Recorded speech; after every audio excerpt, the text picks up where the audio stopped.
Welcome to our AI and machine learning series. Today we are learning one of the most important concepts in ML, bias and variance. These two decide how good or how bad a model learns from data. Let's understand them in a very simple and visual way. Bias means the model is making mistakes because it assumes things too simply. It ignores important patterns in the data. A high bias model will always give similar predictions, even if the data changes. This is called underfitting. The model is too simple to learn the real pattern. Variance means the model is too sensitive. It tries to learn every tiny detail from the training data, including noise. Because of this, it performs extremely well on training data, but badly on new, unseen data. This is overfitting. In this slide, we compare bias and variance side by side. A high bias model is very simple. Because of this, it underfits. Predictions are stable, consistent, but far from correct. Example: using a straight line model for complex curved data.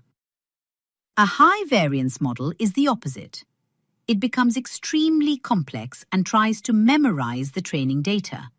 So it overfits. Predictions change a lot, even with small changes in the input data. Example: a deep decision tree with many branches. The perfect model needs to keep both bias and variance low. Here are two simple examples. High bias example. You predict house price using only one feature, number of rooms. You miss location, house size, surroundings. So the model is too simple, underfitting. High variance example. A deep decision tree keeps splitting until it has memorized every training point. The model performs well only on training data, but poorly on real-world data. In machine learning, the total error is a combination of bias and variance. A perfect model balances both. If we reduce bias too much, variance increases. If we reduce variance too much, bias increases. This balancing act is called the bias-variance trade-off. To fix high bias, we need a model that can learn more patterns.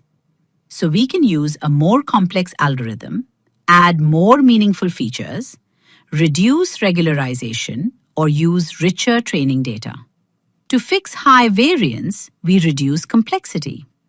Use simpler models, add regularization, limit depth, or add more training data. One powerful fix is using ensemble methods. For example, random forests. We will learn random forest in the next session. Let's summarize. Bias leads to underfitting, variance leads to overfitting. A good model finds the sweet spot between both, giving accurate and stable predictions. Thanks for watching. In the next session, we will explore the random forest algorithm, why it works so well, and how it reduces variance. See you in the next video.